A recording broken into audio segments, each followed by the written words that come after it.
now this is all about the basis of creation of state in India.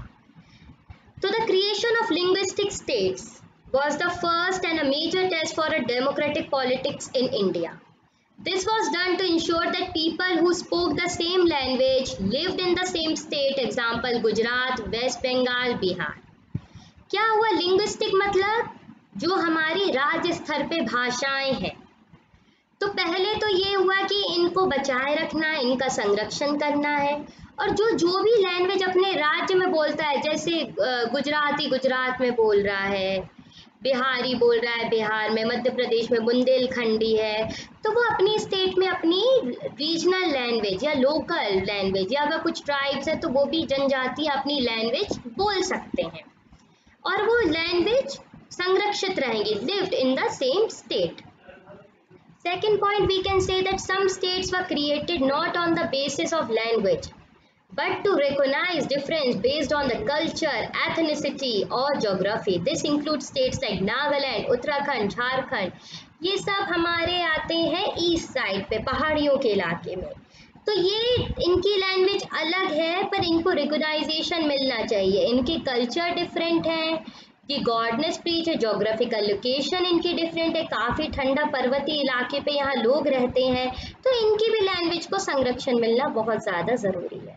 तो इसके लिए language policy बनाई गई. A second test for an Indian federalism is a language policy. Our constitution did not give the status of national language to any one language.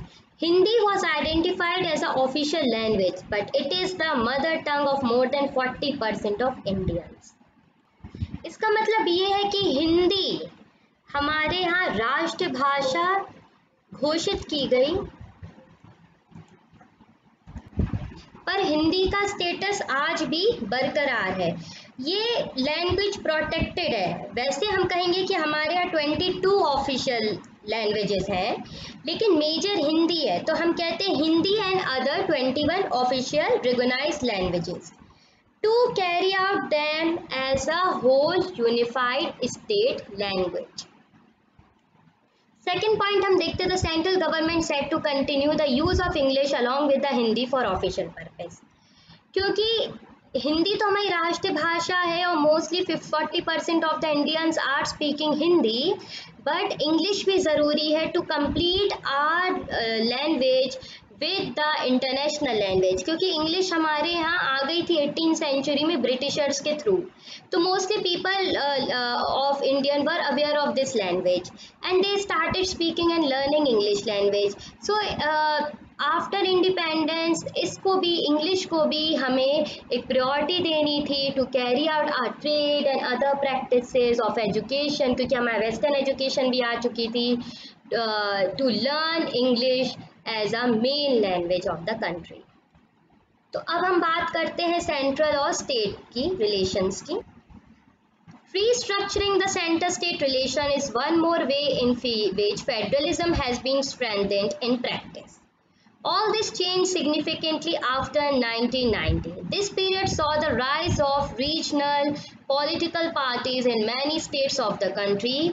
This was also the beginning and era of coalition government.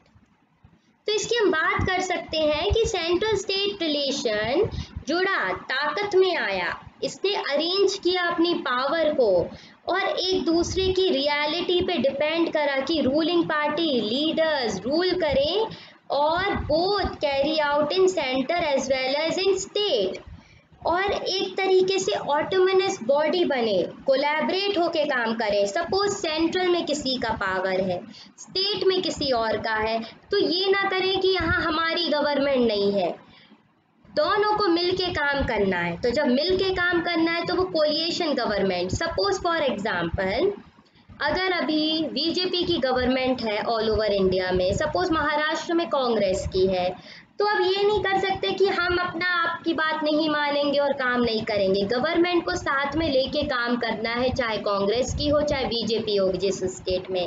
तो अगर central government कोई order निकालती है तो suppose सारी states मानती हैं और महाराष्ट्र में कांग्रेस है, तब भी वो मानेंगे उस बात को, और डिसीजंस जो इम्पोज होंगे वो उनको भी मानना अनिवार्य रहेगा.